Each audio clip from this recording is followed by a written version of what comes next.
여러분 안녕하십니까? 불꽃남자 25입니다. 이번 시간은 스타트업 MVP 개발 방안 중에 네 번째 시간으로 개발 발주 준비에 대해서 설명드리도록 하겠습니다. 먼저 여러분들에게 개발 발주 준비에 대한 컨셉을 간단하게 설명드리고 실제 그 안에서 진행될 개발 방식의 선택, IT 기획 수준 정의, IT RFP 작성, 개발업체 선정에 대해서 설명드리도록 하겠습니다. 효과적이고 안정적인 기획과 개발을 위해서 이 개발 발주 과정을 명확히 준비를 해야 합니다.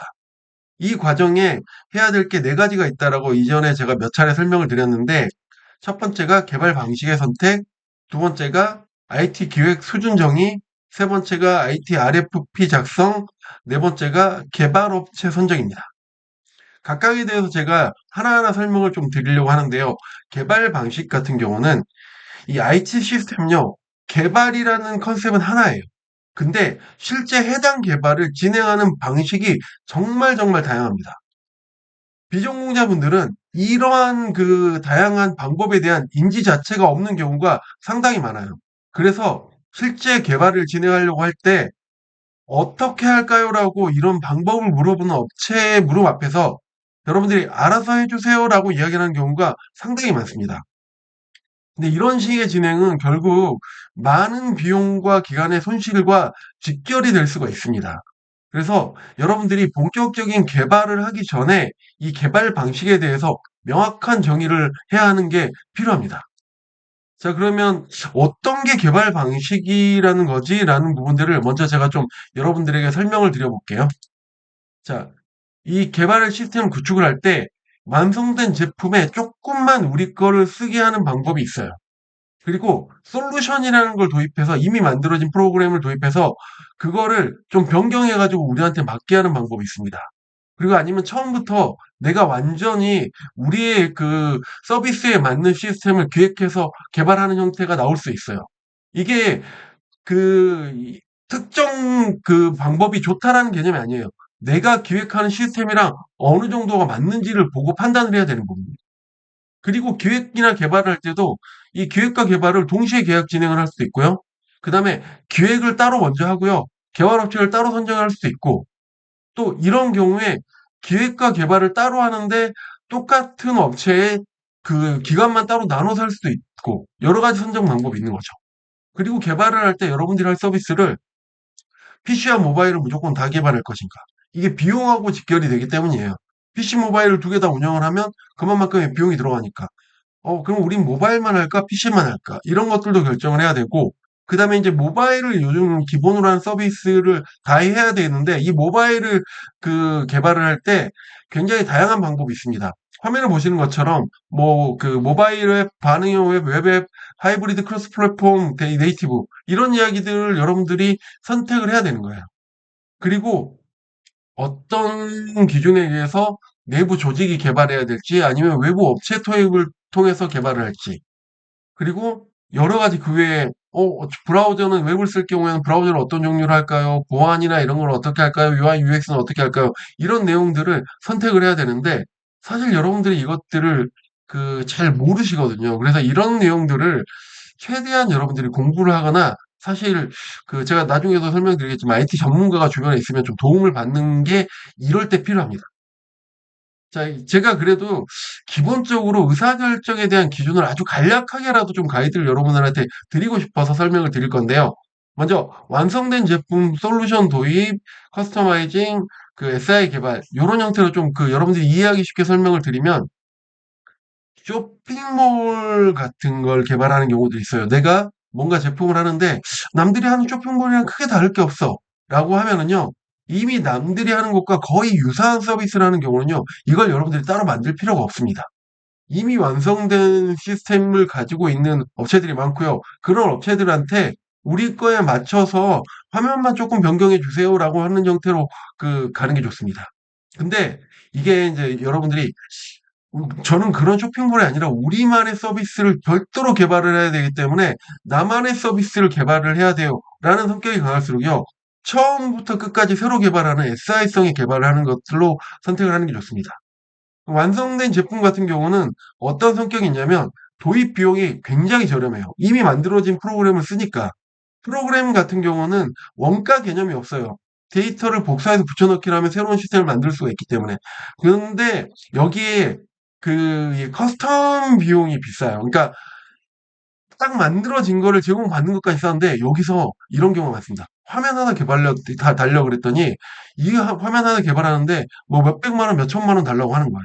그럼 여러분이 아무리 생각해도 이해가 안 되죠. 그리고 이미 거기에서 이미 만들어진 시스템을 갖고 있는 업체가 있고 여러분들은 거기에 의존을 하기 때문에 뭔가 변화를 주기가 어렵습니다. 그래서 여러분이 변화가 별로 없고 그냥 단순하게 할 거예요라고 하면 완성된 제품을 쓰시면 되고 그다음에 이제 변경이 많을 경우 같은 경우에는요. SI 개발하는 게 맞는데 SI 개발 같은 경우는 구축비가 발생을 하고 조금 개발에 그 리스크가 있어요. 하지만 얘가 독립적으로 운영을 하고 여러분들이 나중에 시스템을 자체적으로 마음대로 핸들링하면서 바꾸고 싶을 때는 SI성으로 개발하는 게 맞습니다. 자, 두 번째, 기획과 개발의 순서 부분은 이게 이제 여러분들이 앞에서 제가 말했던 IT 전략 및 기능 정의가 굉장히 잘 되어 있다. 라면은요, 기획과 개발을 같은 업체에서 동시에 하는 게 훨씬 더 유연하고 유리합니다. 근데 만약에 이게 여러분들이 앞에 정의가 잘못됐으면 계약을 별도로 하는 게 좋아요. 왜 그러냐면 기획을 하는 과정 가운데 시간을 많이 잡아먹습니다. 근데 동시에 작업을 하면 프로젝트 기간 안에 기획과 개발이 같이 엮여 있거든요. 근데 기획이 지연되면서 이 비용 발생하는 손해를요, 개발 업체가 여러분들한테 물을 수가 있어요. 그래서 여러분들이, 아, 내가 기획을 잘 리딩하고 내가 원하는 걸 충분히 빠른 시간 안에 효과적으로 할 수 없을 것 같아라고 하면 기획과 개발을 별도로 계약을 하는 게 유리합니다. 그 대신 이때 이제 여러분들이 선택할 수 있는 게 뭐냐면 기획과 개발을 별도로 하더라도 다른 업체를 쓸지 같은 업체를 쓸지 부분인데 가능한 같은 업체를 쓸 거를 제가 추천드려요. 뒤에 RFP에 대한 아니 뒤에 제가 이 기획 산출물에 대한 품질 부분에 대한 이야기를 할 때 조금 설명을 드릴 거거든요. 그리고 가능한 같은 업체가 안 되면요. 여러분들이 기획자를 통해서 진행을 할 때 그 기획자가 알고 있는 업체나 기획자랑 한 번 정도 일을 같이 해본 업체랑 해볼 것을 추천드립니다. 왜냐? 기획자가 만든 산출물을 개발업체에서 받고 이거 못해요라는 말이 안 나오게 해야 되기 때문입니다. 다음은 PC 모바일 선택 부분은 일단 여러분들이 업무를 하는 시스템 같은 경우는요. PC가 필수라고 보시면 돼요. 그리고 모바일이 보조적이고. 근데 이제 고객을 상대하는 부분은 모바일이 필수고 PC가 보조적입니다. 플랫폼 기준으로 보면 우리가 쓰는 게 그렇죠. 배민 우리 앱을 쓰잖아요. 이게 배민 고객용인 걸 앱을 쓰는데 관리자 서비스를 하는 쪽은 굳이 모바일을 만들 필요가 없습니다. 그러면 PC로 만드는 거죠. 그리고 MVP 같은 경우는요, 모바일만 만들어 놓고, 이거를 나중에 사업이 켜지면 PC까지 확장하는 형태로 갈 수도 있습니다. 이게 이제 개발 구조상에 이 모바일 웹 부분을 이 별도로 구분해서 개발하는 방식으로 하면은요, 여러분들이 나중에 똑같은 기능을 PC 웹으로도 확장하기 좋은 방법이 있거든요. 그런 형태로 확장을 할 수가 있습니다. 그 다음에 이제 이 다양한 개발 방법론이 있는데 모바일 웹, 반응형 웹 이런 것들이 있는데 이게 결론만 말씀드리면 개발 시스템에 따라 다르지만 요즘은 거의 하이브리드 기반을 많이 씁니다. 어떤 거냐면 그 그러니까 휴대폰, 안드로이드, iOS 휴대폰 개발이랑 웹 개발을 섞어 놓는 거라고 보시면 돼요. 근데 점점점 추세는 웹의 개발 비중을 높여서 하는 추세로 가게 되니까 여러분들이 이 부분은 사실 개발 업체랑 조금 이야기를 할 때 구체적으로 하는 게 좋은데 그 기준을 여러분들이 요렇게 가지면 돼요. 변경 및 발전이 많은 부분은 웹으로 개발하는 게 좋습니다. 왜냐? 웹 같은 경우는 바로바로 변경이 가능해요. 근데 정적이고 고유 휴대폰의 기능을 사용할 때는 네이티브 형태가 좋습니다. 반대로 이 변경이 계속 발생하는 화면 같은 경우는 네이티브 휴대폰으로 만들면요. 여러분들이 변경할 때마다 앱에서 다운로드를 받고 업데이트를 해야 되기 때문이에요. 그리고 운영 인력이 확보가 가능하다면 가능한 크로스 플랫폼이라는 기술을 쓰는 걸 추천드려요. 왜냐? 크로스 플랫폼은 안드로이드랑 iOS를 한 번에 개발하는 기술이 있어요. 그러면 여러분들 입장에서는 개발자 2명 쓸 걸 한 사람 가지고 쓸 수 있으니까. 그래서 쓰는 게 좋은데 이게 시장에 크로스 플랫폼 개발자들이 많이 있긴 있는데요. 전체 시장 대비로 사람이 많지가 않아요. 그래서 크로스 플랫폼으로 개발을 할 때는 개발 업체한테 맡기고 했지만 운영을 하면서 그걸 할 수 있는 담당자를 못 구하는 경우도 꽤 있습니다. 다음은 내부 조직 개발을 할지 개발 업체를 도입해서 개발을 할지 부분인데 저는 추천드리는 거는 MVP 개발은요, 가능한 개발 업체를 통해서 개발하는 게 맞습니다. 그리고 운영에서 고도화하는 부분은 내부 조직을 세워서 하는 게 맞고요. 그리고 이제 여러분들이 전공자이고 개발 관리를 잘할 자신이 있다라고 하는 경우에는 애초에 내부 개발을 하는 것도 이 방법이에요. 왜냐하면 내가 관리를 잘할 수 있으니까. 저 같은 경우 개발하면 내부 개발을 쓸 가능성이 높죠. 근데 이제 비전공자일수록 개발 업체를 쓰는 게 더 확실합니다. 계약을 묶어 놓고 진행을 할 수가 있기 때문에. 이게 여러분들이 아셔야 될 개념이 정말 신뢰할 만한 내부 개발자가 아닌 경우에는요, 오히려 외부 기업의 관리보다 더 어려운 경우도 있다라는 거 꼭 기억해 주시면 좋겠습니다. 그리고 이제 적용할 브라우저나 화면에 대한 부분들에 대해서는요, 여러분들이 사용자 중심의 서비스를 할 경우에는요, 브라우저를 다양하게 하는 게 맞아요. 그리고 UI, UX의 정의를 구체적으로 좀 정리를 해 놓는 게 맞습니다. 무슨 말이냐면, 자, 업무 시스템을 쓰는 게 아니고 사용자들이 쓰면 사용자들이 누가 뭘 쓸지 모르니까 어떤 사람은 엣지라는 브라우저를 쓸 수도 있고 어떤 사람은 크롬이라는 브라우저를 쓸 수도 있거든요. 그러면 여러분들이 개발할 때는 엣지도 되고 크롬도 되고 가능한 많이 쓰는 사파리라든지 파이어폭스라든지 이런 게 있으면 요런 브라우저까지 확장을 해 놓는 게 필요합니다. 근데 이제 내부에서 업무 처리라는 우리 회사 내에서 일을 하는 시스템을 개발해요. 딱 아까 말한 것처럼 플랫폼의 관리자 기능.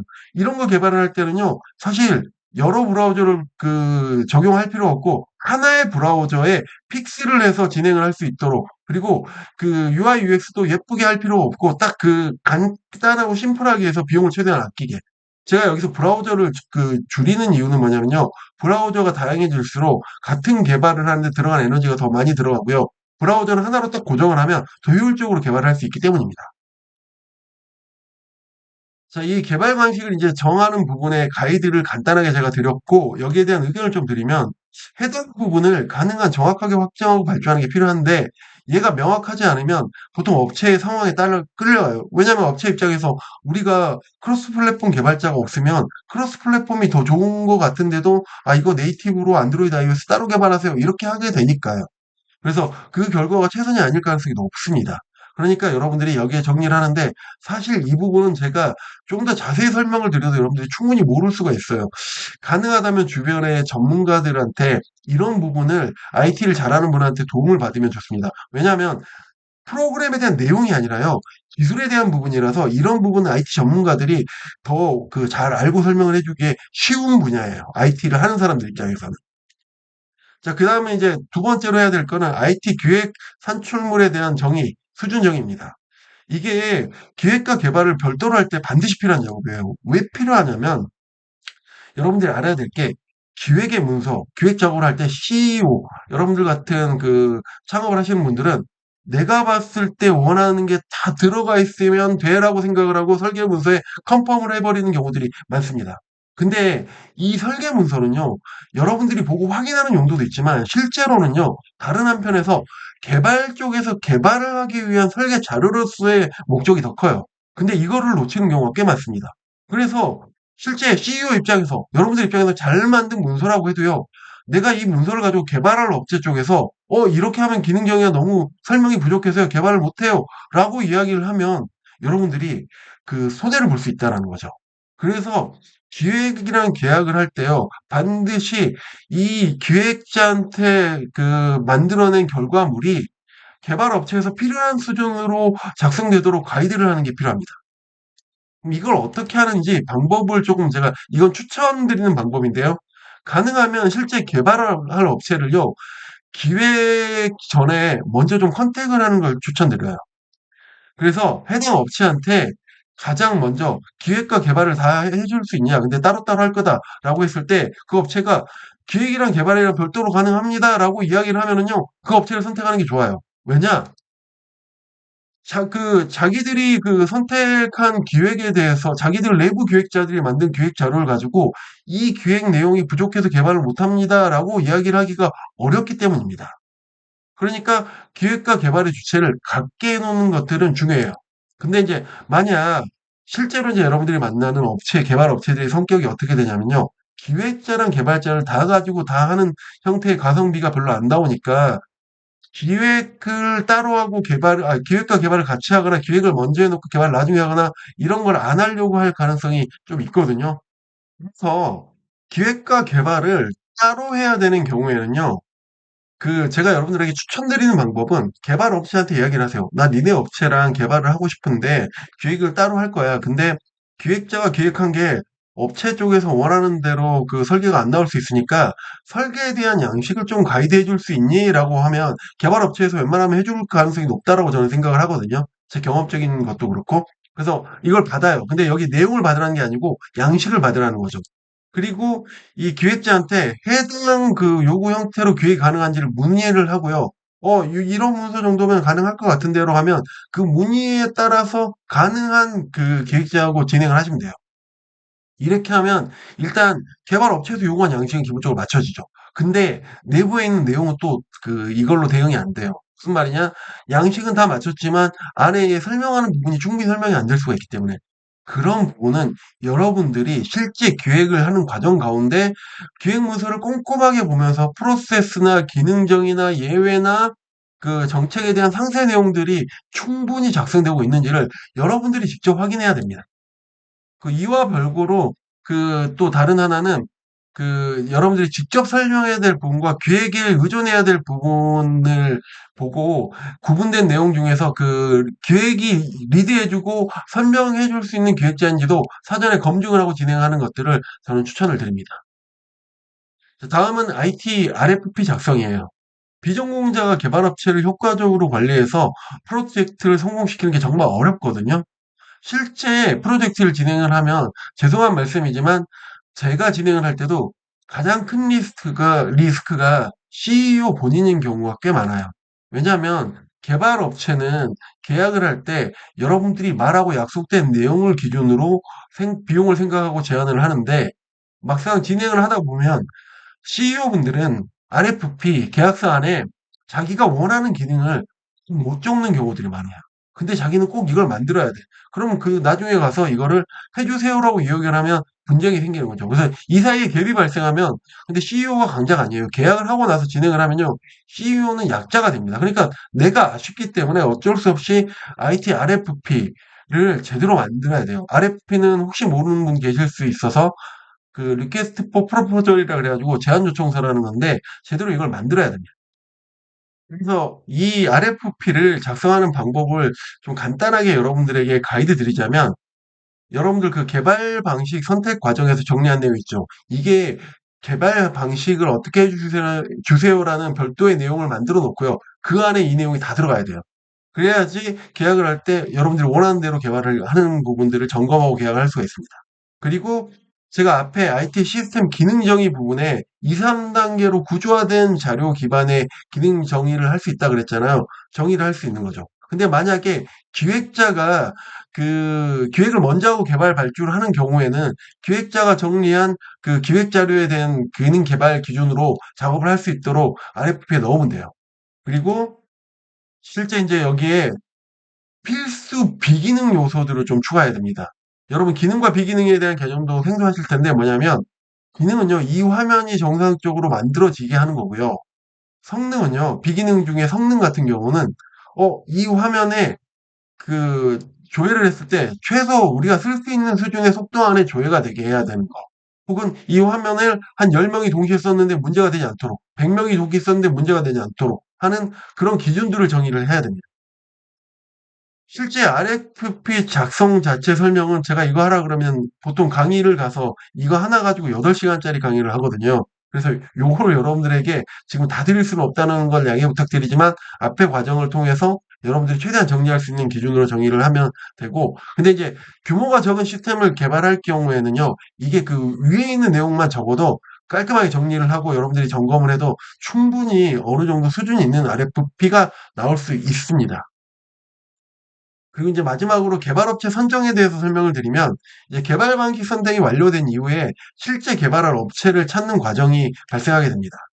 근데 이때 보면은요, 여러분들 제가 예상하건대 한번 견적 받아보시면요. 비슷한 수준의 업체들끼리는 좀 비슷한데 이 업체들이 좀 종류들이 달라요. 그래서 정말 말도 안 되는 갭을 가지고 이야기를 하는 업체들이 있거든요. 근데 제가 여러분들에게 개발 업체 선정할 때 가장 기본적으로는요. 여러분들이 이 세 가지 정도로 구분하시는 게 좋아요.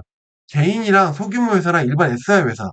이거 개인 같은 경우는 개인이랑 거의 가까운 구조의 뭐 이 회사들이라든지 아니면 이런 SI 회사 같은 경우는 조금 규모가 큰 이 형태로 구분이 되거든요. 근데 여기서 규모가 적을수록 비용이 낮아요.